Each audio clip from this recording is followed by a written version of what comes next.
السلام علیکم ورحمۃ اللہ وبرکاتہ۔ الحمدللہ رب العالمین والصلاة والسلام علی سید الانبیاء والمرسلین وعلی آلہ واصحابہ الطیبین الطاہرین واصحابہ المکرمین اجمعین، اما بعد۔ الحمدللہ باب العلم انواریہ ایجوکیشنل سوسائٹی کے اہتمام چلنے والا ادارہ جامعہ انواریہ، جس نے مستند اور مدلل کتابوں کو ویڈیو ریکارڈنگ کے ذریعے ساری دنیا میں پھیلایا اور خلق کثیر کے لیے ایک ذخیرہ بنایا، جس سے لوگ مسائل شرعیہ و فرعیہ اور احادیث مبارکہ قرآن مقدس کی تفسیر سنیں اور اس سے استفادہ کریں، تو اسی سلسلے کی ایک اہم اور سنہری کڑی ہے کہ درس نظامی کا مشہور اور معروف کتاب تفسیر جلالین، جو ہم نشست بہ نشست درس بدرس دے رہے ہیں، اور یہ آج کی ہماری سورہ طٰہٰ کی 6ویں نشست ہے کہ جس میں اللہ تبارک و تعالیٰ فرما رہا ہے: اعوذ باللہ من الشیطان الرجیم، بسم اللہ الرحمن الرحیم،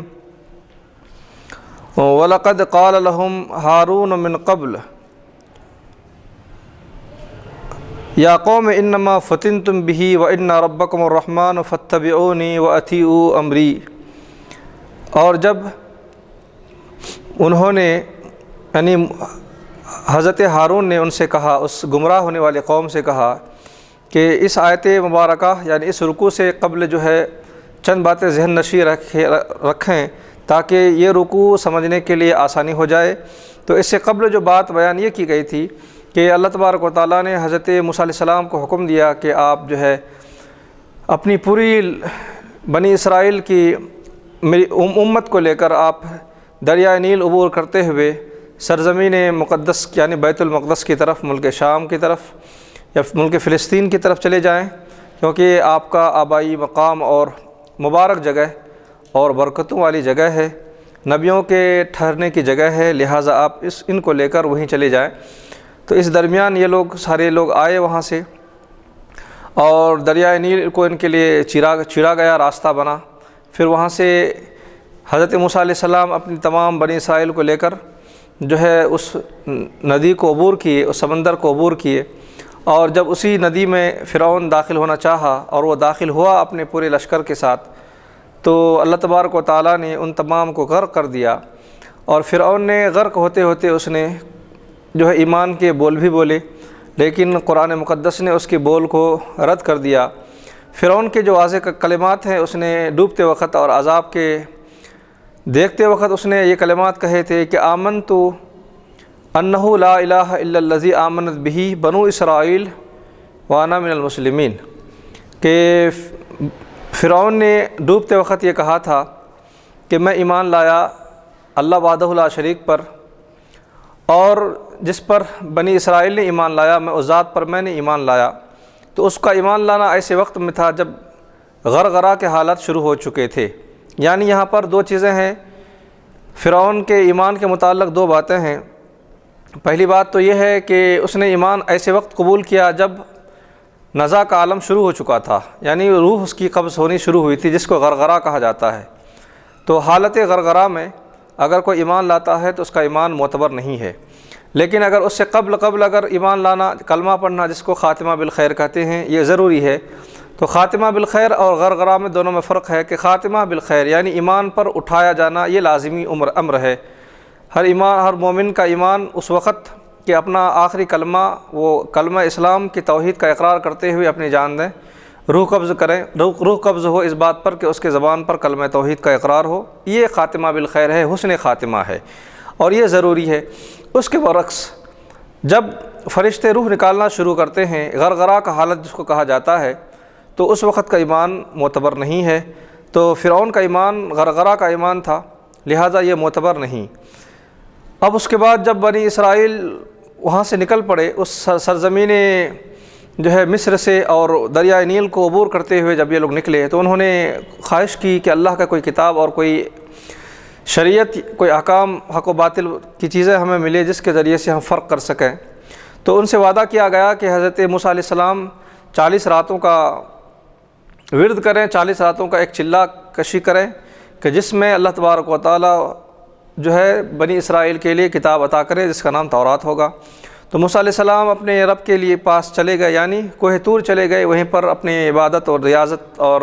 میں استغراق منہمک ہو گئے۔ اتنے میں یہ ہوا کہ ایک قوم میں سے ایک شخص تھا جس کا نام سامری تھا، اس نے تمام بنی اسرائیل میں سے اکثر لوگوں کو اس نے گمراہ کر دیا، اور لوگوں کے زیورات کو لے کر اس نے ایک بچڑا بنایا جس میں جان بھی ڈالی گئی، جو کچھ تمام چیزیں بیان کی جا چکی ہیں، جان بھی ڈالی گئی۔ پھر لوگوں نے اس کو خدا مانا اور اس کی پوجا شروع کی۔ تو موسیٰ علیہ السلام جب واپس لوٹے تو وہاں پر انہوں نے دیکھا کہ قوم بت پرستی میں مشغول ہو چکی ہے، اور اس وقت جو اپنا نائب بنا کر گئے تھے تو ان کے نائب حضرت ہارون تھے، جو موسیٰ علیہ السلام سے 2 سال کے بڑے تھے۔ تو انہوں نے اپنے بڑے بھائی کو سختی کی اور سختی سے کہا کہ میرے جانے کے بعد آپ نے یہاں پر ان لوگوں کو بت پرستی سے اور مشرک ہونے سے کیوں نہ روکا؟ تو یہاں پر جو ہے حضرت ہارون کے کلمات کو ذکر کیا جا رہا ہے کہ حضرت ہارون نے جب دیکھا کہ یہ امت بنی اسرائیل ایک بچڑے کی پوجا، ایک جانور کی پوجا میں لگ کر اپنی عاقبت اور اپنا ایمان خراب کر رہے ہیں، تو حضرت ہارون نے اس قوم سے بنی اسرائیل سے کہا کہ وَلَقَدْ قَالَ لَهُمْ هَارُونُ مِنْ قَبْلُ، کہ اس سے پہلے یعنی موسیٰ علیہ السلام کے آنے سے پہلے، موسیٰ علیہ السلام کی امت میں قوم میں آنے سے قبل کی بات ہے کہ حضرت ہارون نے اپنے قوم بنی اسرائیل سے کہا کہ یا قوم، اے قوم، اے میری قوم، انما فتنتم بھی، کہ بے شک تم آزمائے گئے ہو، یقیناً تمہارے لیے یہ بچڑا بنایا جانا اور اس میں جان کا پیدا ہو جانا اور اس کا آواز پکارنا، آواز لگانا اور حرکت کرنا، اور اس کے اندر گوشت اور خون کا بن جانا، یہ سب تمہارے لیے فتنہ ہے، آزمائش ہے۔ تو اے میری قوم، تم بڑی آزمائش اور محنت میں تم پڑ گئے۔ وَإِنَّ رَبَّكُمُ الرَّحْمَنُ فَاتَّبِعُونِي وَأَطِيعُوا أَمْرِي، اور حالانکہ معاملہ یہ ہے کہ تمہارا جو رب ہے، تمہارا جو خدا ہے، تمہارا جو معبود حقیقی ہے وہ اللہ ہے، رحمان ہے۔ چنانچہ فَاتَّبِعُونِي، تو اس قول میں تم سب میری اتباع کرو، فی عبادتہ، رحمان کی اطاعت و عبادت میں تم سب میری اتباع کرو، وَأَطِيعُوا أَمْرِي، اور جو کچھ میں تمہیں حکم دے رہا ہوں اس کو مانو، اس کو سمجھو، اور اللہ کی عبادت کرو، اس بچڑے کی پوجا مت کرو۔ تو حضرت ہارون نے قوم کو روکا، یقیناً انہوں نے اس کلمات کے ذریعے سے اپنی قوم کو بت پرستی سے اور بچڑے کی پوجا سے انہوں نے قوم کو منع کیا کہ رحمان کی عبادت کرو اور اس کی پوجا یعنی اس بچڑے کی پوجا کو چھوڑ دو۔ لہذا اس کے بعد اب قوم جواب دے رہی ہے، قالوا، وہ کہہ رہے ہیں کہ لن نبرح علیہ عاکفین حتی یرجع الینا موسیٰ۔ اب وہ بچڑے کو پوجنے والے لوگ جو ہے، قوم جو ہے، وہ کہہ رہی ہیں کہ لن نبرح علیہ عاکفین، کہ ہم ہرگز اس کو چھوڑنے والے نہیں ہیں، لن نبرح، ہم ہرگز ہٹنے والے نہیں ہیں، علیہ، اس بچڑے کی پوجا پر، عاکفین، ہم تو جم چکے ہیں، ہم تو مائل ہو چکے ہیں، ہمارے دلوں میں تو اس کی محبت اس قدر گر چکی ہے کہ ہمارے دلوں سے اس کی محبت کبھی نہیں نکلے گی، لہذا ہم اس بچڑے کی پوجا میں، اس کی عبادات میں ہم جم چکے ہیں۔ تو علی الاعلان وہ کہہ رہے ہیں کہ ہم اس کی عبادت سے ہرگز ہٹنے والے نہیں ہیں، کیونکہ علی عبادتہ مقیمین، ہم اس کی عبادت پر ہم قائم ہو چکے، اب ہم اس سے ہٹنے والے نہیں ہیں۔ تو اپنے شرک یا اعمال اور شرک کے افعال پر وہ جسارت کر رہے ہیں، اور قوم دو ٹوک انداز میں یہ بول رہی ہے کہ ہم بت پرستی سے اور اس کی پوجا سے ہٹنے والے نہیں ہیں۔ حتی یرجع الینا موسیٰ، یہاں تک کہ موسیٰ علیہ السلام ہمارے پاس آئے اور کچھ پیغام لے کر آئے۔ چنانچہ ان لوگوں نے واضح طور پر یہ کہہ دیا کہ ہم اس کی پوجا میں لگے ہوئے ہیں، یہاں تک کہ جب موسیٰ علیہ السلام آئیں گے تو بات ہوگی تو ہوگی، لیکن اس وقت تو ہمارا حال یہ ہے کہ ہم اس کی پوجا میں لگے ہوئے ہیں، ہم ترک نہیں کر سکتے اس کو۔ تو موسیٰ علیہ السلام جب آ چکے، قال موسیٰ، موسیٰ علیہ السلام آئے تو موسیٰ علیہ السلام نے فرمایا بعد رجوعہ، اپنے آنے کے بعد، ظاہر سی بات ہے کہ اپنے رجوع میں، واپسی میں کن کو پکڑیں گے؟ اپنے بھائی کو پکڑیں گے، کیونکہ موسیٰ علیہ السلام جانے سے پہلے اپنے بھائی کو، اگرچہ کہ اس وقت حضرت ہارون کو نبوت سے سرفراز نہیں کیا گیا تھا، لیکن موسیٰ علیہ السلام نے اپنے نائب بنا کر اپنی نیابت میں اگر کچھ مسئلہ ہے تو ان سے پوچھ لیں۔ تو بہرحال موسیٰ علیہ السلام نے اپنے جاتے جاتے اپنے بھائی کو ایک بڑی ذمہ داری سونپ کر گئے تھے کہ میرے جانے کے بعد تم اس کا خیال کرنا۔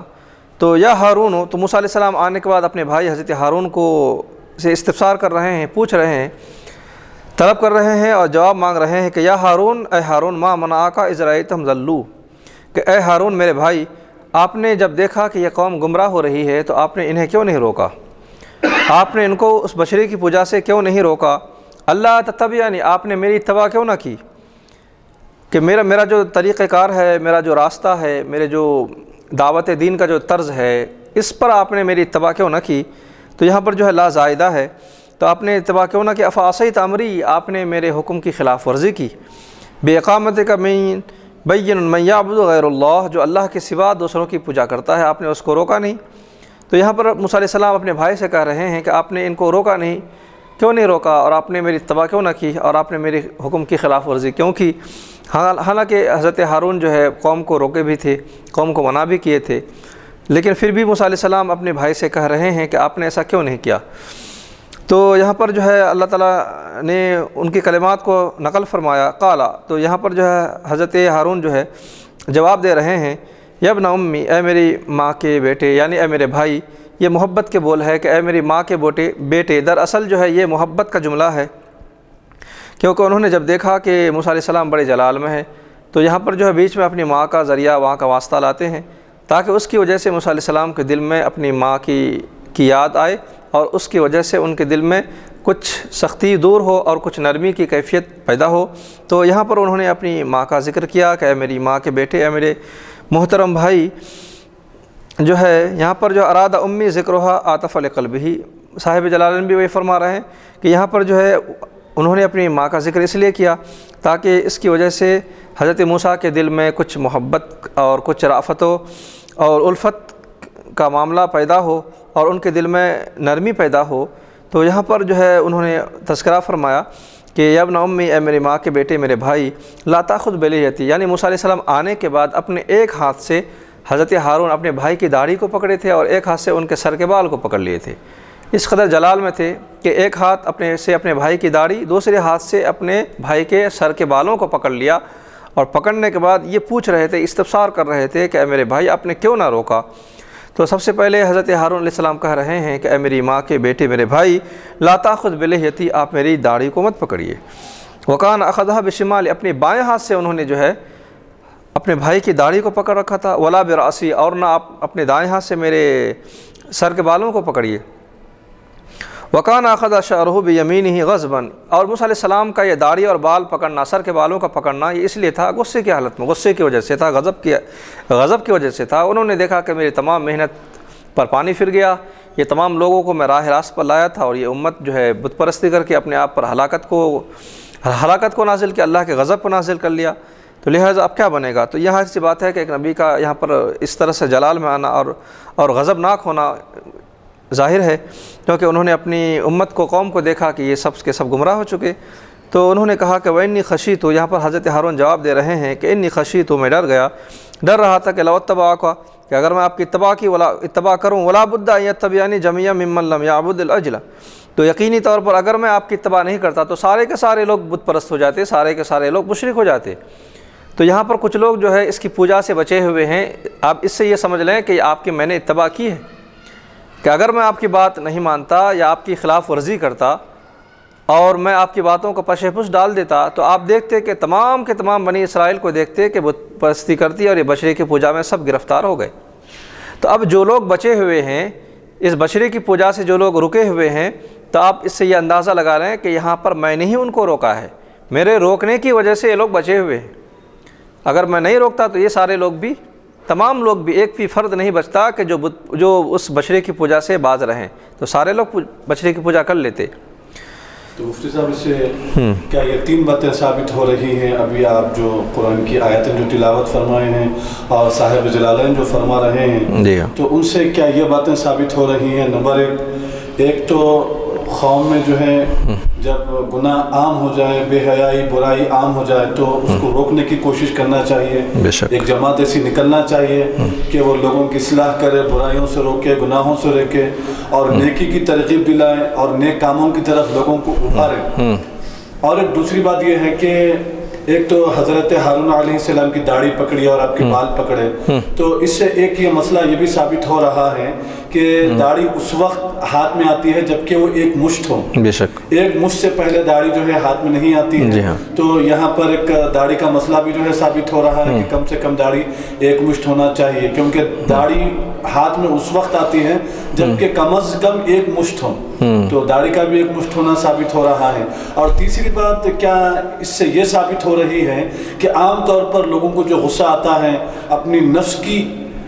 پر، یعنی اپنی نفس کی خواہشوں پر غصہ آتا ہے، یعنی اگر میں کسی کو کسی کام کا، کسی بات کا حکم دوں، اگر وہ کام نہیں کرتا ہے تو اس پر مجھے غصہ آتا ہے۔ تو یہاں پر حضرت موسیٰ علیہ السلام کے اپنے بھائی ہارون علیہ السلام کو جو تنبیہ کر رہے ہیں، آپ کو جو ڈانٹ رہے ہیں، آپ پر جو غصہ آ رہا ہے، تو وہ غصہ اس بنیاد پر آ رہا ہے کہ لوگ گناہوں کی طرف ملوث ہو چکے ہیں، شرک اور کفر کی طرف ملوث ہو چکے ہیں۔ تو ہمیں بھی غصہ جو ہے برائی پر آنا چاہیے، گناہوں پر آنا چاہیے۔ تو عام طور پر لوگوں کو جو ہے جب کوئی نماز نہیں پڑھتے تو اس پر غصہ نہیں آتا ہے، اپنے بچوں کو جو ہے ڈانٹتے نہیں ہیں، بچوں کو بیوی کو ترغیب نہیں دلاتے ہیں، جبکہ قرآن مجید میں اللہ کا حکم ہے کہ تم اپنے بیوی بچوں کو دوزخ کی آگ سے بچاؤ، تو ہمیں غصہ نہیں آتا جبکہ بچے ہمارے نماز نہیں پڑھتے۔ تو حضرت موسیٰ علیہ السلام کے اور ہمیں غصہ نہیں آتا کہ جب بچے ہمارے جو ہے کوئی گناہ کا کام کرتے ہیں، ٹی وی دیکھتے ہیں، سنیما دیکھتے ہیں یا کچھ فحش کام کرتے ہیں، اس پر ماں باپ خوش ہوتے ہیں اور جو ہے مزے لیتے ہیں، اور دیگر آنے والے رشتہ داروں کے سامنے بھی بچے کو بولتے ہیں کہ بیٹے تو گالی دے، چھوٹے بچے کو جو ہے گالی دینے کی تربیت دی جاتی ہے۔ تو مختصر یہ بات یہ ہے کہ ہمیں غصہ گناہوں پر آنا چاہیے، یعنی اگر کوئی نماز نہیں پڑھ رہے، قرآن کی تلاوت نہیں کر رہے، کوئی حرام کام کر رہا ہے تو اس پر ہمیں غصہ آنا چاہیے۔ کیا یہ بات صحیح ہے؟ اس واقعے سے کہیں بے شک جو آپ نے جو 3 باتیں کہی، تو سب سے پہلی بات یہ ہے کہ جب آدمی دیکھے کہ لوگ برا کر رہے ہیں، غلط کر رہے ہیں، تو اس کو روکنا۔ اس کے متعلق واضح حدیث ہے کہ مومن کی ایک صفت بتائی گئی ہے کہ جب اس کے سامنے اگر گناہ کا عمل انجام دیے جا رہے ہیں، گناہ کے افعال لوگ کر رہے ہیں، تو اس کی اولین ذمہ داری یہ ہے کہ اس کو ہاتھ سے روکے۔ یا مشہور حدیث بھی ہے کہ ایمان کے تقاضے اور ایمان کی خوبیوں میں سے باتوں کا ذکر ہے کہ اپنے ہاتھوں سے روکے۔ اگر وہ ہاتھ سے روکنے کی استطاعت نہیں رکھتا ہے تو اپنی زبان سے منع کرے، اس برائی کو اپنی زبان سے منع کریں کہ یہ برا ہے، اسے مت کرو۔ اگر زبان سے بولنے کی بھی صلاحیت اور استطاعت نہیں رکھتا ہے تو کم سے کم دل میں اس کا نفرت کرنا، اس برائی کے متعلق اپنے دل میں نفرت کرنا اور اس کے متعلق جو ہے اپنے دل میں اس کا گھن پیدا کرنا، یہ ضروری ہے۔ اور یہ اللہ کے نبی نے فرمایا کہ وَذَلِكَ أَضْعَفُ مِنَ الْإِيمَانِ، اور یہ ایمان کا کم سے کم درجہ ہے۔ تو مومن اگر اس کے سامنے استطاعت ہے تو اس کو روکے ہاتھ سے، اگر وہ زبان سے اس کا استطاعت نہیں ہاتھ سے روکنے کی، زبان سے روکیں۔ کم سے کم درجہ یہ ہے کہ دل میں تو برا سمجھیں، اگر کوئی دل میں بھی برا نہ سمجھے تو پھر وہ ایمان سے گیا۔ تو اگر استطاعت ہے، گھر میں ہے، خاندان میں ہے، دوست و احباب میں ہے، تو اس کو روکیں۔ اگر باہر ہے اور اس کی ہاتھ اور زبان کا وہاں پر استعمال نہیں ہو سکتا ہے تو کم سے کم دل میں نفرت کریں اور آگے بڑھ جائیں، یہ ادنا درجہ ہے۔ پھر اس کے بعد آپ نے داڑھی کا تذکرہ کیا، یقیناً علماء کرام نے اس سے یہ تعبیرات لی ہیں کہ حضرت موسیٰ علیہ السلام نے ان کی داڑھی پکڑ لی، تو داڑھی ظاہر سی بات ہے کہ اس وقت آئیں گے جب داڑھی بڑی ہو۔ تو حضرت ہارون کی داڑھی بڑی تھی، انبیاء کرام تمام نبیوں کی داڑھی بڑی تھی، اور خود حضور صلی اللہ علیہ وسلم کی داڑھی یہ مبارک کا یہ حال تھا کہ ایک مشت کے بعد جو ہے آپ نے قطع کیا، اس کے متعلق روایتیں ملتی ہے، حضرت عبداللہ ابن عمر وغیرہ کی روایتیں ملتی ہے۔ پھر آپ نے ایک بات کہی جو ناراضگی کے متعلق، غصے کے متعلق، تو اس تعلق سے یہ بات ذہن میں رکھیں کہ کبھی بھی انبیاء کرام یا پھر خود حضور صلی اللہ علیہ وسلم اپنے نفس کے لیے کسی سے نہ بدلہ لیے، نہ کسی سے انتقام لیے، کبھی نہ اپنے نفس کی وجہ سے اپنے غصہ کیا، بلکہ جب بھی انہیں جلال آتا، ناراضگی ہوتی تو کسی دینی کام کی وجہ سے، دینی کام میں لوگ رخنہ اندازی کرتے، دینی کام کو لوگ بدل دیتے یا اس کے اندر تحریف کر دیتے، قوم گمراہی کی طرف جا رہی ہے، گناہوں کی طرف ملوث ہو رہی ہے، تو راہ مستقیم سے ہٹ رہی، ایسے احوال اور ایسے حالات کے پیش آنے کی وجہ سے انبیاء کرام ناراض ہوتے تھے، اور ایسے حالات کی وجہ سے ناراض ہونا یہ ایمان کا تقاضا ہے۔ اگر کوئی گناہوں کی وجہ سے ناراض ہوتا ہے، غصہ کرتا ہے، جلال میں آتا ہے، تو یہ انبیاء کی سنت بھی ہے اور یہ ایک ایمانی تقاضا بھی ہے کہ غیرت ایمانی کم سے کم اتنا تو ہو کہ گناہوں کو دیکھ کر غصہ آئے۔ اگر گناہوں کو دیکھ کر غصہ نہ آئے تو کم سے کم تو یہ تو ایمان کی حلاوت سے بالکل وہ شخص کیا ہے، محروم ہے، کہ وہ اس کے سامنے نظر سے دیکھ رہا ہے کہ برائیاں ہو رہی ہے، مگر اس کے دل میں اور اس کے پیشانیوں پر بل نہیں پڑتا۔ اللہ کے نبی نے فرمایا کلکم راعین کلکم مسئولون عن رعیتہا، تم میں سے ہر آدمی ایک راعی ہے اور اپنے ماتحتوں کے بارے میں پوچھا جائے گا۔ ہر آدمی راعی ہے، اس کے ماتحت کے بارے میں پوچھا جائے گا۔ ایک بادشاہ ہے تو اس کی سلطنت جہاں تک ہے ان تمام لوگوں کے بارے میں اس سے پوچھا جائے گا۔ ایک قوم کا رہنما ہے، اس سے پوچھا جائے گا۔ ایک گھر کا ذمہ دار ہے، ہیڈ آف ہاؤس ہے، اس سے پوچھا جائے گا۔ تو ہر آدمی سے اس کے ماتحت کے متعلق پوچھا جائے گا۔ اگر ماتحت اچھا کرتے ہیں تو اس کو خوش ہونا چاہیے، اگر غلط کرتے ہیں تو اس کو ناراض ہونا چاہیے، اس کی تنبیہ کرنی چاہیے، اس کی اصلاح کرنی چاہیے، یہ اس کی ذمہ داری ہے۔ تو موسیٰ علیہ السلام کا یہاں پر ناراضگی کا اظہار کرنا یا غصہ کرنا، غضبناک ہونا، دراصل جو ہے اپنی ذات یا اپنے نفس کی وجہ سے نہیں ہے، بلکہ قوم کی گمراہ ہونے کی وجہ سے ہے، قوم کے ایمان سے ہٹ کر شرک کی طرف مبتلا ہونے کی وجہ سے ان کا ناراض ہونا ہے، اور یہ ناراضگی ان کا وجہ ہے۔ انی خشیت لو اتبعتک لا بد ان یتبعنی جمیع ممن لم یعبد العجل، اگر میں اس بات پہ ڈر گیا کہ ان تقول فرقت بین بنی اسرائیل، کہ آپ آ کر یہ کہتے، ضرور یہ کہتے کہ فرقت بین بنی اسرائیل، کہ اے ہارون میرے بھائی آپ نے بنی اسرائیل کو دو گروپ میں تقسیم کر دیا، آپ نے دو جماعتوں میں بانٹ دیا آپ نے، ایک جماعت وہ ہے جو مشرک ہو، ایک جماعت وہ ہے جو مومن موحد رہے، تو آپ یہ کہتے ضرور کہ آپ میرے امت کو آپ نے دو جماعتوں میں آپ نے بانٹ دی، تو وہ تغضب علیہ، پھر بھی آپ مجھ پر ناراض ہوتے، ولم ترقب قولی، اور جو ہے آپ انتظار نہ کرتے میری باتوں کا، فیما رأیتہ، کہ جو کچھ آپ نے یہاں پر دیکھا، اپنے ظاہری حالات کو دیکھا اور آپ مجھ پر ناراض ہوئے، تو اس ناراضگی کی وجہ سے اور غصہ کی وجہ سے یہاں پر حضرت ہارون علیہ السلام بھی ناراض نہیں ہو رہے ہیں، بلکہ آہستہ سے، اطمینان سے، سنجیدگی سے جواب دے رہے ہیں۔ اس سے یہ بہت اہم مسئلہ واضح ہوتا ہے کہ جب ایک آدمی حالت جلال میں رہے، غصے میں رہے، یا پھر جو ہے اس کو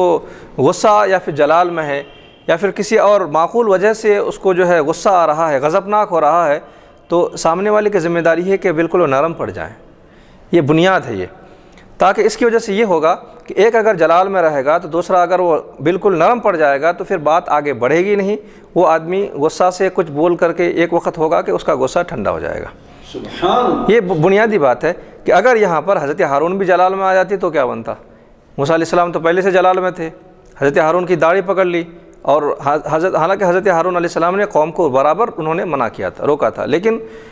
اس کے باوجود بھی حضرت ہارون علیہ السلام بڑے سنجیدگی، طمانینت، اطمینان، سکون سے جواب دے رہے ہیں کہ آپ اطمینان سے رکھیں، اطمینان رکھیں، اپنے جلال کو آپ کم فرمائیں، غصے کو کم فرمائیں۔ میں بتا رہا ہوں تو یہاں پر جو ہے حضرت ہارون علیہ السلام جو ہے غصے کا جواب غصے سے نہیں دیا، اگر آپ نے غصے کا جواب غصے سے دیتے تو بڑا مشکلات ہو جاتا، بڑی دقتیں ہو جاتی، تو اس سے یہ اصول بنتا ہے کہ جب بھی کوئی آدمی غصے میں ہو تو سامنے والے کو چاہیے کہ وہ نرم پہلو اختیار کریں، تاکہ اس کی وجہ سے معاملات بڑھنے کے بجائے آہستہ آہستہ ختم ہونے لگے۔ جہاں پر اختلافات، انتشار کی فضا پیدا ہوتی ہے تو اس کی بنیاد وجہ ہوتی ہے کہ ایک آدمی اگر غصے میں آتا ہے تو سامنے والا اس سے بڑھ کر غصے میں آ جاتا ہے، تو جب دو ذہن آپس میں گرم ذہن ٹکراتے ہیں تو پھر ظاہر سی بات ہے کہ فساد ہونا ہے، تو ایک کو چاہیے کہ وہ نرم پہلو اختیار کریں تاکہ اختلاف کی فضا پیدا ہونے سے قبل ہی کیا ہو جائے، حالات سنجیدہ ہو جائے اور طمانینت اور سکون اور ماحول ایک سازگار ہو جائے، بات آگے بڑھنے کے بجائے بات ختم ہونے لگے۔ تو اس سے ہمیں یہ اشارہ ملتا ہے کہ حضرت ہارون کے طرز عمل سے کہ انہوں نے بالکل نرم پہلو اختیار کی اور بڑے سنجیدگی، طمانینت سے انہوں نے پوری حالات اور پوری کیفیت کا انہوں نے جو جائزہ لیا تھا، انہوں نے ایک ایک کر کے آپ نے موسیٰ علیہ السلام کے ذہن میں ڈالی اور ان کے گوشے گزار کی، تو موسیٰ علیہ السلام بھی آہستہ آہستہ ان باتوں کو سمجھ لیے۔ سمجھنے کے بعد پھر موسیٰ علیہ السلام اب خطاب کرتے ہیں اس شخص سے جس نے ان تمام معاملات کا، ان تمام چیزوں کا جو سرغنہ، ان تمام چیزوں کے لیے جو لیڈری کیا تھا، جو رہنمائی کیا تھا، اس شخص کی طرف متوجہ ہوتے ہیں، اور وہ شخص جو ہے اس کا نام بتایا گیا کہ وہ سونار شخص سامری تھا اس کا نام۔ تو موسیٰ علیہ السلام نے اس کی طرف خطاب کرتے ہیں، قال فما خطبک یا سامری، اے سامری کیا معاملہ ہے تمہارا، شانوں کا الداعی الی ما صنعت، تو نے کیا معاملہ ہے تیرا کہ تو نے بلایا لوگوں کو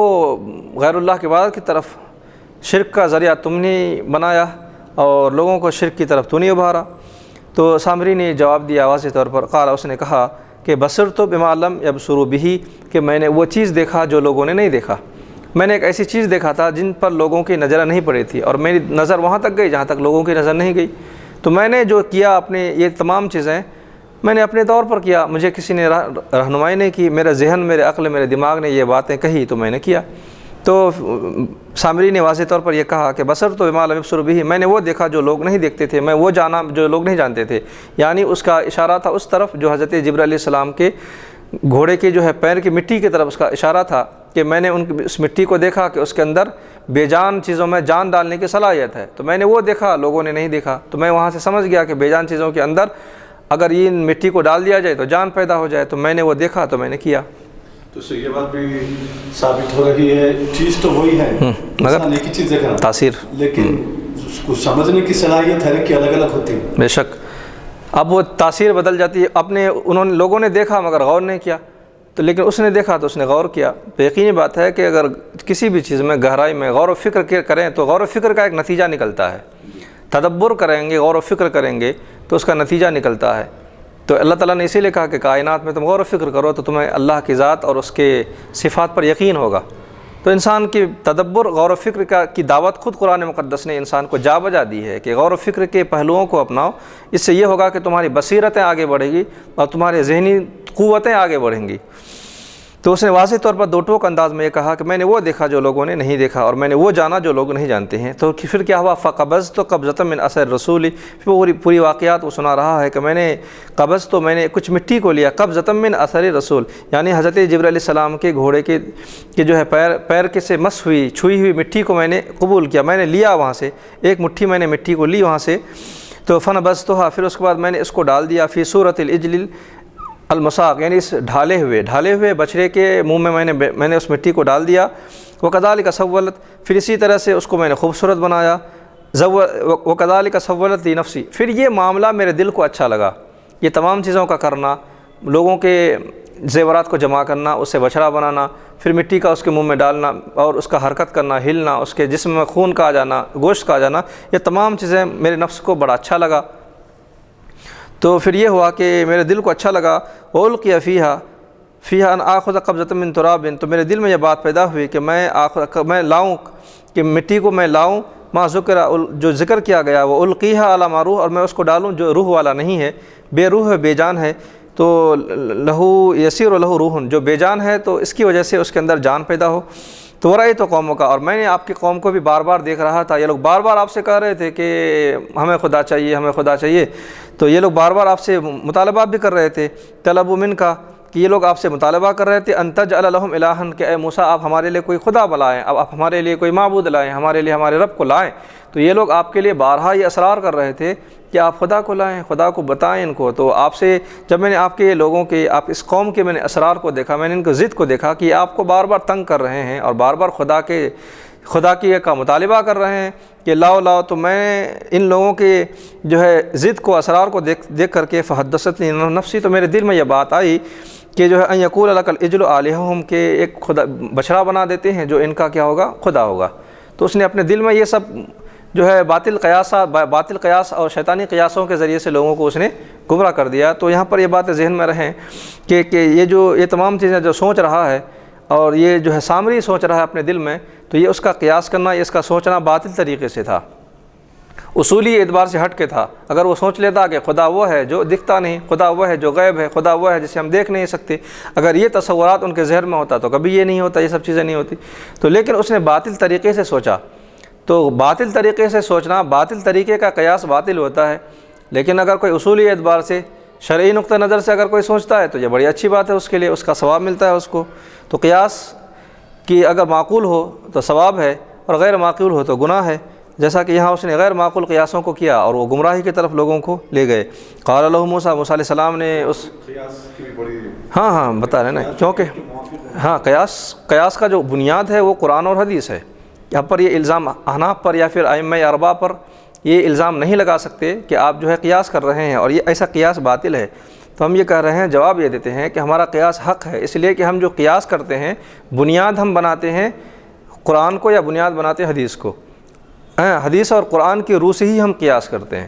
قرآن اور حدیث میں جو مسائل جو قرآن و حدیث کے میں جو مسائل ہیں اور وہ مسائل مخفی انداز میں ہے، اسی کو ہم واضح کرتے ہیں قیاس کے ذریعے سے،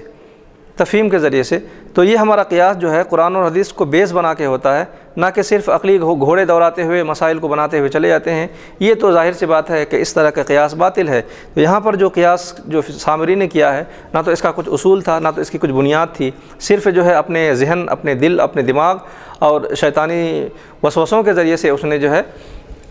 شیطانی وسوسوں اور نفس کی بنیاد پر یہ بار اس نے بھی یہ کہا کہ لی نفسی، میرے نفس کو اچھا لگا۔ تو انسان کا جو نفس ہے وہ اس کو برائی کی طرف لے جاتا ہے، تو اس کا نفس بھی اسے برائی کی دعوت دی اور اس نے اس کو ایک گمراہی کی طرف لے گیا، لہٰذا خود بھی گمراہ ہوا، لوگوں کو بھی گمراہ کیا۔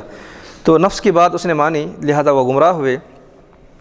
قال لہم موسیٰ علیہ السلام نے اس سامری سے کہا فاذهب من بیننا، کہ تو تمہاری سزا یہ ہے کہ تو یہاں سے ہٹ جا، ہمارے پاس سے تو نکل۔ فإن لک فی الحیات، اب تمہارے لیے دنیا میں کچھ عذاب ہے، آخرت میں کچھ عذاب ہے۔ تو یہاں پر موسیٰ علیہ السلام نے اس شخص کو، اس سامری سے یہ کہا کہ تو یہاں سے ہٹ جا، ہماری جماعت سے نکل۔ فإن لک فی الحیات، کیونکہ تمہاری زندگی میں تمہارے لیے جو عذاب ہے وہ یہ ہے کہ مدت حیاتی کا، جب تک تو زندہ رہے گا۔ یہ نہیں ہوا کہ اس کو فوراً مارنے کا حکم دیا گیا، اگرچہ کہ اس کے بعد آئے گا، یا پھر سورہ بقرہ میں کی تلاوت میں یہ اللہ تعالیٰ نے فرمایا کہ فَاقْتُلُوا أَنفُسَكُمْ کہ جتنے لوگ جو ہے بت پرستی کیے تھے، جتنے لوگ بچڑے کو پوجا کیے تھے، سارے لوگ کیا کریں، ایک دوسرے کو قتل کریں۔ ایک دوسرے کو قتل کیا گیا کہ ان کی توبہ جو ہوئی تو اس طور پر ہوئی کہ وہ لوگ ایک دوسرے کو قتل کیے، تو تقریباً جو ہے بچڑے کو پوجنے والے سارے کو قتل کیا گیا، کچھ بچے ہوئے رہے۔ لیکن یہاں پر جو بنیاد بنا اور جو ذریعہ بنا اس کو چھوڑ دیا جا رہا ہے۔ تو اس کی وجہ یہ ہے کہ اس کی زندگی اس کے لیے عذاب کا ذریعہ ہے۔ وہ مر گئے تو چلے گئے، وہ مر گئے، اللہ نے چاہا تو ان کی توبہ کو قبول کیا، وہ مر گئے لیکن اس کی توبہ تو قبول ہوئی کیونکہ یہی توبہ تھی ان کی۔ لیکن سامری کو مارا نہیں گیا، سامری کو قتل نہیں کیا گیا، سامری کو زندہ چھوڑ دیا گیا۔ سامری کو زندہ اس لیے چھوڑ دیا گیا تو بتایا جاتا ہے اس کے اندر کہ سامری کو اس لیے زندہ رکھا گیا تاکہ وہ ہر دن مرے، ٹھیک ہے، ہر دن مرے، وہ گویا کہ وہ پوجنے والے ایک ساتھ مر گئے اور یہ بندہ لمحہ لمحہ مر رہا ہے۔ تو گویا کہ اس کی زندگی میں اللہ نے ایک ایسی عذاب دی اس کو کہ یہ جی کر مر رہا ہے، یہ مرنے کی امیدیں کر رہا ہے لیکن موت نہیں آ رہی اس کو۔ تو اس قرآن مجید کی آیت مبارکہ سے اس وقت سے یہ بات بھی ثابت ہو رہی ہے جی کہ حضرت موسیٰ علیہ السلام کی امت کی جو توبہ قبول ہوئی، اتنا سخت اس کے شرائط اور کنڈیشن، اور وہ توبہ صرف اس بات پر ہی جو ہے قبول کی جا رہی ہے کہ ایک دوسرے کا قتل کیا جائے۔ قتل کیا دیکھیے جائے۔ تو یہ حضور اکرم صلی اللہ علیہ وسلم کی امت پر اللہ تعالیٰ نے حضور سرور کونین علیہ السلام کے صدقے میں کتنا بڑا احسان کیا ہے، بے شک کہ وہ صرف آئندہ نہیں کرنے کا پکا ارادہ کر کے توبہ کر لیے تو توبہ کر لیتا ہے تو اللہ تعالیٰ اس کے سارے گناہوں کو معاف کر دیتا ہے۔ بے شک بے شک۔ اور پہلے کے دیگر بنی اسرائیل کے جو انبیاء کی جو امتیں ہیں تو ان کے لیے اگر کوئی لغزش ہو جائے، کوئی خطا ہو جائے، کوئی بھول ہو جائے، کوئی غلطی ہو جائے تو توبہ کے جو قبول ہونے کے جو شرائط ہیں، جو کنڈیشن ہے، کتنے سخت ہیں۔ بے شک بے شک۔ اللہ اکبر۔ تو موسیٰ علیہ السلام کو جو شریعت دی گئی تھی، سخت شریعت دیے گئے تھے، لیکن اس سخت شریعت کے باوجود بھی اللہ تعالیٰ نے ان کی جا بجا فرمائشوں کو قبول بھی کیا۔ تو موسیٰ علیہ السلام کو جلالی شریعت دی گئی، وہیں عیسیٰ علیہ السلام کو اگر شریعت کا جائزہ لیں تو بڑی جمالی شریعت ہے، بڑی تخفیف، انتہائی تخفیف۔ لیکن حضور صلی اللہ علیہ وسلم کی شریعت کو اگر دیکھیں گے، موازنہ کریں گے ان دونوں شریعتوں سے، تو اس شریعت میں آپ کو موسیٰ کا جلال بھی ملے گا، موسیٰ اور عیسیٰ کا جمال بھی ملے گا۔ موسیٰ علیہ السلام کی طرح کچھ سختی بھی ہے اور حضرت عیسیٰ علیہ السلام کی طرح کچھ نرمی بھی ہے۔ تو یہ دونوں بھی چیزیں اس کے اندر ملتی ہیں، اور خصوصاً یہ ہے کہ اللہ تعالیٰ نے خود یہاں پر کہا ما کان اللہ لیعذبہم وانت فیہم، کہ اللہ تعالیٰ اس امت کو عذاب عام نہ دے گا کیونکہ اس میں اللہ کے نبی صلی اللہ علیہ وسلم کی ذات مبارک ہے۔ جب اللہ نے اپنے نبی کو رحمت بنایا تو اس رحمت کے توسل سے اس امت سے عذابوں کو دور کر دیا گیا۔ تو کچھ عذابات اس میں نہیں آئیں گے، جیسا کہ آسمان سے بارش، پتھروں کے بارش ہونا، یا آگ کا برسنا، یا خسف ہونا، چہروں کا بدل جانا، زمین کا دھس جانا۔ البتہ کچھ اشاراتاً جو ہے کچھ ایسے احوال پیش آئیں گے جس کے ذریعے سے انسان سمجھ لیں کہ اللہ بندوں سے ناراض ہے، اس کو راضی کرنے کی کوشش کریں، لیکن عذاب عام نہیں آئے گا۔ تو یہاں پر جو ہے اللہ تبارک و تعالیٰ نے فرمایا، جی ہاں، میں اسی قرآن کی آیت کے حوالے سے ایک بات یہ ذہن میں آئی، جہاں دیکھیں گے کہ اولیاء اللہ کے جو اقوال ہیں الحمدللہ، جیسا کہ حضرت شیخ عبد القادر جیلانی یعنی غوث اعظم دستگیر رحمۃ اللہ علیہ کے جو اقوال ہیں، جو ارشاد مبارک ہے کہ وہ بڑا مشہور واقعہ ہے کہ دو لوگ آپ کی کرامتوں کا چرچا سن کر آپ کی خدمت میں حاضر ہوئے اور 40 روز رہے، پھر 40 روز رہنے کے بعد آپ سے اجازت حاصل کی۔ بڑا مشہور واقعہ ہے۔ جب واپس جانے لگے تو سرکار شیخ عبد القادر جیلانی غوث پاک رحمۃ اللہ علیہ فرماتے ہیں کہ کدھر آئے اور کدھر جا رہے ہیں، بے شک آئے کس مقصد سے ہو اور پھر جا رہے کس لیے جا رہے ہیں وہ پلٹ کر۔ تو وہ لوگ عرض کیے کہ ہم نے آپ کے کرامت کا چرچا سن کر جو ہے حاضر ہوئے تھے تاکہ کچھ کرامتیں دیکھیں آپ سے، لیکن ان 40 دنوں میں ہم نے ایک کرامت بھی نہیں دیکھی۔ قربان جائیے، حضرت سرکار غوث پاک رحمۃ اللہ علیہ ارشاد فرماتے ہیں کہ سب سے بڑی کرامت یہ ہے، کیا تم نے یہ دیکھا کہ ان 40 دنوں میں میرا کوئی عمل بھی خلاف شریعت یا خلاف سنت ہو، اور میں نے کوئی کام بھی خلاف سنت کیا ہے یا خلاف شریعت کیا ہے، کیا تم نے دیکھا؟ وہ لوگ عرض کرتے ہیں ان 40 دنوں میں تو ہم نے ایسا نہیں دیکھا۔ تو یہی سب سے بڑی کرامت ہے۔ تو اس سے معلوم یہ ہوا کہ وہ کرامات جو شریعت کے مطابق ہے، مخالفت نہیں ہے، تو ایسے کرامات شریعت میں قابل قبول ہیں۔ ورنہ اگر کوئی ہوا میں بھی اڑ کے بتائے تو وہ کمال نہیں ہے۔ کمال ہم یہ ہے کہ یہ دیکھیں گے کہ اس کا اٹھنا بیٹھنا چلنا پھرنا، اس کی ہر بات، اس کے کرامات، اس کے افعال کیا وہ شریعت کے مطابق ہیں؟ اگر ہیں تو وہ قابل قبول ہیں، اگر وہ شریعت کی مخالفت کرتی ہیں تو پھر وہ قابل قبول نہیں ہے، باطل ہے۔ بلکہ جادوگر بھی جو ہے ان کو بھی ڈھیل دی گئی ہے، وہ بھی اپنے جادو کے ذریعے سے جو ہے وہ کرتبے وغیرہ دکھاتے ہیں. تو گویا یہ سامری کا جو واقعہ ہے کہ وہ بچڑے کو جو ہے وہ غلط طریقے سے اس کا استعمال کیا، جو چیز غلط طریقے سے اس کا استعمال ہوتا ہے تو پھر شریعت میں سے کوئی حقیقت نہیں، تو یہ کس حد تک صحیح ہے؟ بے شک جو آپ نے یہ کہا کہ جو ہے کرامتوں کا اور معجزات کا، ان چیزوں کا تذکرہ آپ نے یہاں پر لایا ہے، تو در حقیقت یہ ہے کہ کرامات و معجزات غیروں کے لیے ہوتے ہیں. ٹھیک ہے، ولی کرامت ایمان والوں کو نہیں بتاتا ہے، کیونکہ ایمان والے کو تو یقین ہے کہ ولی جو ہوتے ہیں وہ صاحب کرامت ہوتے ہیں. تو کرامت کا جو اظہار کرتے ہیں اس لیے کرتے ہیں تاکہ غیروں کو یقین ہو کہ ہاں یہ اللہ کے ولی ہیں. اب اس کے بعد جو یہاں جو یہ مسئلہ رہا، یہاں پر جو یہ مسئلہ ہوا کہ ایک بے جان کو جان عطا کیا جانا. اگر ہم اسی طرح سے بے جان کو اگر جاندار کے میں اگر تبدیلی کو دیکھیں گے تو حضرت عیسیٰ علیہ السلام کی زندگی کو دیکھیں. حضرت عیسیٰ علیہ السلام جیسا کہ سورہ آل عمران میں واضح طور پر رب تعالیٰ نے ارشاد فرمایا کہ حضرت عیسیٰ علیہ السلام کا تذکرہ کہ انی اخلق لکم من الطین کہیئۃ الطیر باذنی فانفخوا فیہ فیکون طیرا باذن اللہ، کہ حضرت عیسیٰ علیہ السلام مٹی کو لیتے تھے اور اس کو پرندے کے شکل میں بناتے تھے، پرندے کے شکل میں اس کو پھونکتے تھے، اس پھونک کی وجہ سے وہ پرندہ ہوا میں اڑتا تھا. یہ قرآن کی واضح ترین آیت مبارکہ ہے اور حضرت عیسیٰ علیہ السلام کے معجزات میں سے ہے کہ بے جان مٹی کو لیتے تھے، اس میں پھونکتے تھے تو وہ پرندے کے شکل میں اڑنے لگتا تھا. تو وہ بھی ایک شکل ہے، یہ بھی ایک شکل ہے، مگر فرق یہ ہے کہ وہاں ایک نبی کے ہاتھ سے ہو رہا ہے اور یہاں ایک فاسق کے ہاتھ سے ہو رہا ہے. اس کو معجزہ کہا گیا تو اس کو استدراج کہا جائے گا. تو اگر خلاف عقل کوئی کام ہو اور نیک اور انبیاء سے ہو تو اس کو معجزہ کہا جائے گا، اولیاء سے ہو تو اس کو کرامات کہا جائے گا، لیکن وہی فاسق و فاجر کے ذریعے سے ہو تو اس کو استدراج کہا جائے گا. اگر فاسق اور فاجر سے اگر کام کریں کرامتوں ایسے چیزیں اگر خلاف توقع، خلاف اس کی ولایت کی نہیں، بالکل ولایت کے لیے ایمان شرط ہے، ایمان شرط ہے، بنیاد ایمان ہے وہ کرامت، کیونکہ اس کو محنت کا اثر ہے. اس میں کچھ شیطانی حرکتیں بھی ہوتی ہے، اس میں کچھ نظر بندی بھی ہوتی ہے، اس میں کچھ عقلوں کو مار دیا جاتا ہے، اس میں آدمی کے خیالات کو جو ہے دبا کر کے اس کے برعکس دکھایا جاتا ہے. تو یہ تمام چیزیں اس کے اندر ہوتی ہے، تو اس کے اندر شیطانی طاقتوں کا اثر ہوتا ہے. لہذا اس کو ہرگز کرامات یا اس کو جو ہے اس کے نام نہیں دیا جائے گا. اس کو شریعت نے واضح طور پر ایک نام دیا ہے جس کو ہم استدراج کہتے ہیں. تو یہاں پر جو ہے یہ سامری سے یہ واقعہ رونما ہوا، تو اس میں سامری کا کچھ دراصل کمال نہیں ہے، اس میں تو حضرت جبرائیل علیہ السلام کی اس مٹی کی تاثیر ہے کہ جس کی وجہ سے اس کو جان پیدا ہوا. وہ خود اس بات کو اقرار کر رہا ہے کہ ایسا جو ہوا تھا اس مٹی کی وجہ سے ہوا، وہ اس میں جان پیدا ہوا. تو اس کے بعد جو ہے موسیٰ علیہ السلام سامری سے یہ کہہ رہے ہیں کہ تو یہاں سے ہماری جماعت سے نکل اور چلا جائے یہاں سے. اب تیرے لیے دنیا میں عذاب تو یہ ہے کہ ان تقول لا مساس، کہ تو جس شخص کو بھی دیکھے گا، لمن رأیتو، تو جس شخص کو بھی دیکھے گا، لا مساس، تو اس کو دیکھ کے بعد یہی کہے گا تو بھائی مت چھو، مجھے مت چھو. کیوں؟ اس لیے کہ لا تقربنی، تو مجھ سے قریب مت ہو. فکان یہیم فی البریۃ اذا مس احدا او مس احد حما جمیعا، کیونکہ جب بھی وہ کسی آبادی میں چلتا تھا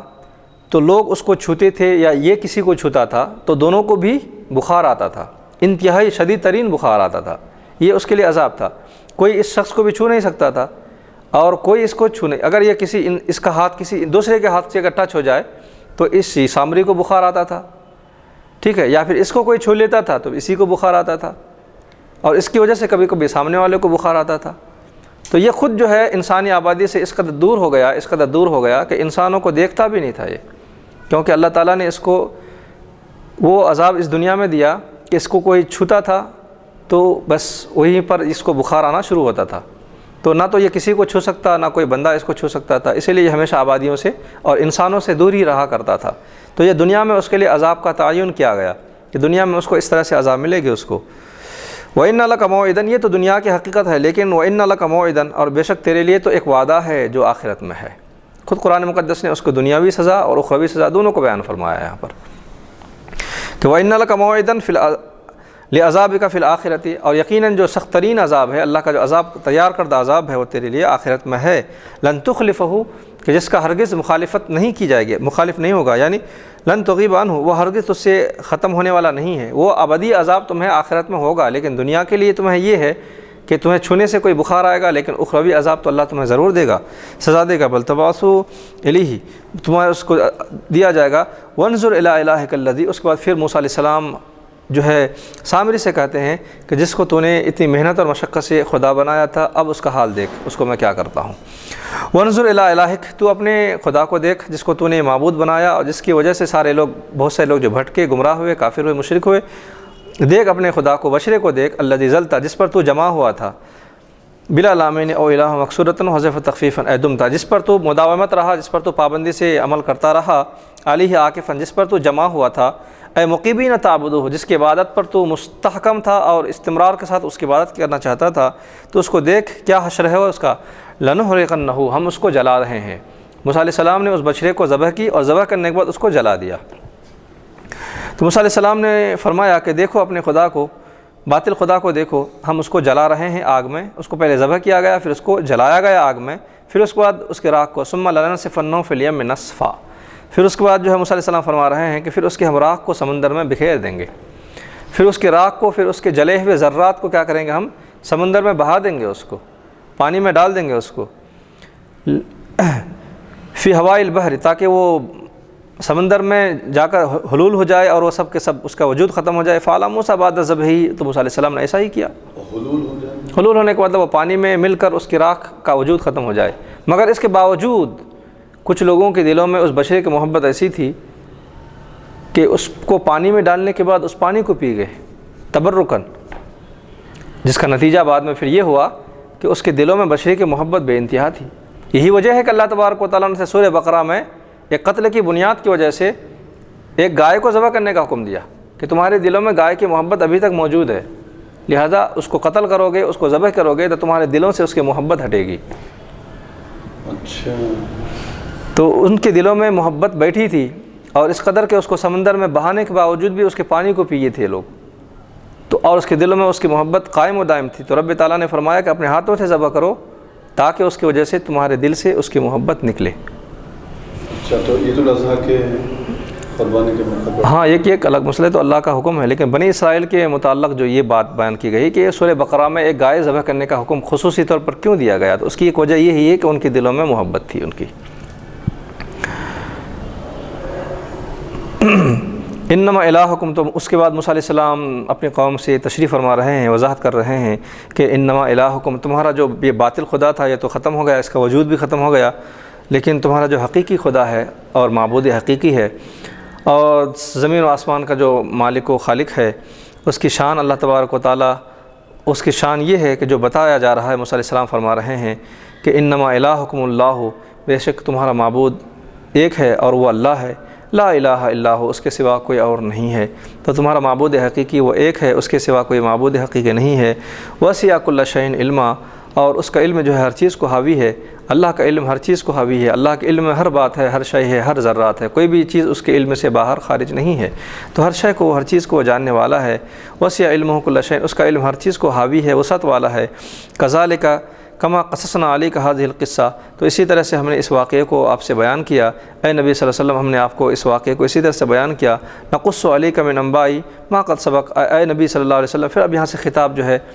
حضور صلی اللہ علیہ وسلم سے کیا جا رہا ہے کہ اے نبی، ہم آپ کو انبیاء اکرام کے قصے اور جو سابق میں جو واقعات رونما ہو چکے ہیں، وہ صداقت پر مبنی قصے میں آپ کو بتاتا ہوں، ہم آپ کو بتاتے ہیں، واقعات بتاتے ہیں۔ نقص علیک من انباء ما قد سبق، جو سابق میں جو واقعات ہوئے ہیں اس کو میں سچائی طور پر آپ کو بیان کر رہے ہیں، آپ کو ان کی خبریں دے رہے ہیں، من الامم، جو سابقہ امتوں میں سے ہے۔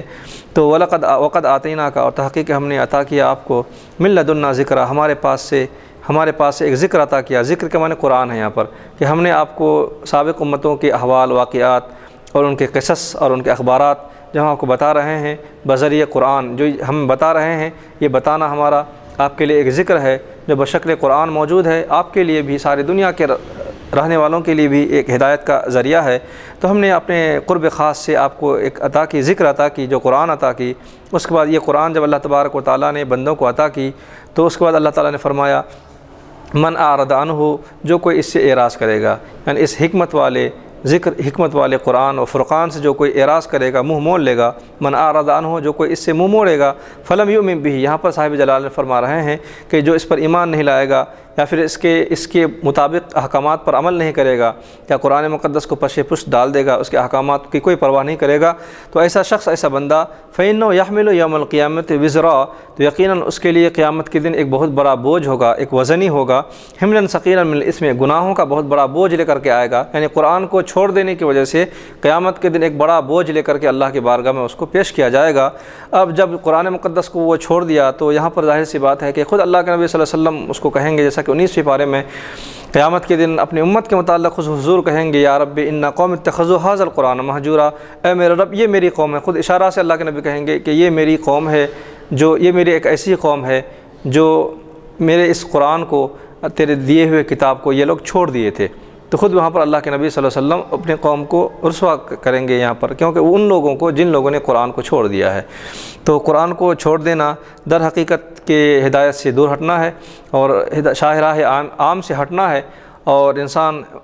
گمراہی کی دلدلوں کی طرف جانے کا ایک ذریعہ ہے۔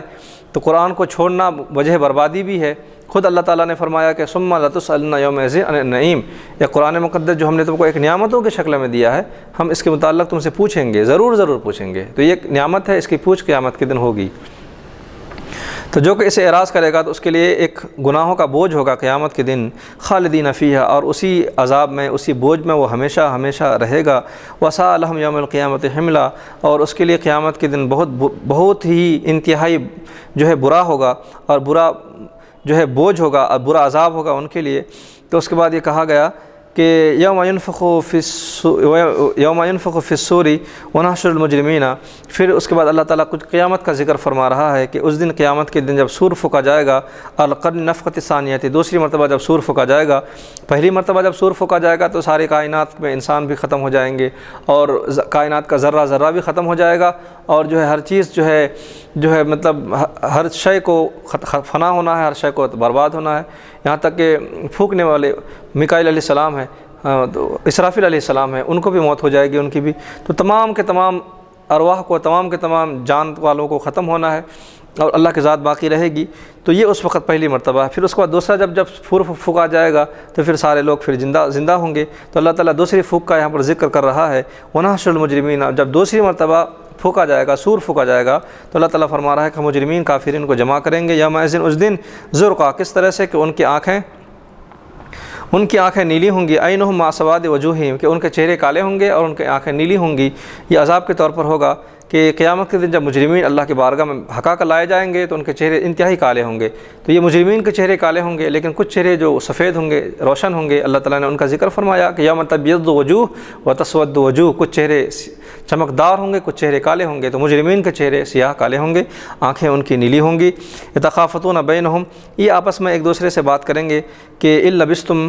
کہ تم دنیا میں کتنے دن ٹھہرے۔ تو یہ لوگ آپس میں جب بات کریں گے، قیامت کی وحشت اور حسرت اور ان کی سختی کو دیکھیں گے، تو کہیں گے ایک دوسرے سے کہ دنیا میں کتنے دن رکے، الا عشرہ، تو جواب ملے گا کہ صرف 10 دن کچھ رکے ہیں جو دنیا میں، من اللیالی بایامہا، یعنی کہ 10 دن 10 راتیں ہم رکے ہیں دنیا میں۔ تو یعنی قیامت کا محشر کے عذاب کو دیکھ کر دنیا کی زندگی کو تھوڑا محسوس کریں گے یہ لوگ کہ بہت تھوڑے دن ہی ہم وہاں پر رک کر کے آئے ہیں، جبکہ وَنَحْنُ أَعْلَمُ بِمَا يَقُولُونَ، لیکن جو لوگ زیادہ عقل والے، زیادہ سمجھ والے، فہم والے ہوں گے تو وہ لوگ کہیں گے لیسا کما قالوا، ایسا نہیں ہے کہ جیسا یہ لوگ کہہ رہے ہیں 10 دن کے بارے میں۔ کچھ صاحب عقل والے کہیں گے اذ یقول امثلہم، جو ان سے زیادہ عقل والے اور فہم والے تھے، طریقتاً، جو طریقے یعنی طریقوں کو پہچان رکھنے والے، شناخت کرنے والے اور شمار کرنے والے، گنتی میں اچھا حساب رکھنے والے جو لوگ دنیا میں تھے، کفار میں سے، مشرکین، مجرمین میں سے، یہ لوگ وہ کہیں گے کہ الا لبثتم الا یوما، کہ تم قیامت کے دنیا میں تم لوگ نہیں رکے مگر ایک دن رکے۔ تو کچھ لوگ 10 دن کہیں گے، تو یہ اہل عقل اس کی نفی کر دیں گے، یہ لوگ کہیں گے کہ نہیں، ایک ہی دن ہم دنیا میں رکے ہیں۔ یستقلون لبسهم فی الدنیا جداً لما یعاینوہ فی الآخرۃ من احوالہا، کہ دنیا کی زندگی کے لوگ حقیر، قلیل، تھوڑا سمجھیں گے کہ دنیا میں ہم ایک دن یا کچھ ہی رہ کر کے یہاں پر آئے ہیں، آخرت کے جب وحشت اور ہولناکیوں کو دیکھیں گے، تو وحشت اور قیامت کے منظر کو دیکھنے کے بعد انہیں دنیا کی زندگی صرف ایک دن کی زندگی نظر آئے گی، ان کو ایک دن کی زندگی ہی محسوس کریں گے یہ لوگ۔ لما یعاینوہ فی الآخرۃ من احوالہا، جب اس کی سختی کو، اس کی مشقت کو، جب ان کی جہنم کی وحشت کو، اس کے چیخ و پکار کو دیکھیں گے، تو یہ لوگ اپنی زبان سے کہیں گے کہ دنیا میں ہم تھوڑے دن رہ کر کے آئے ہیں۔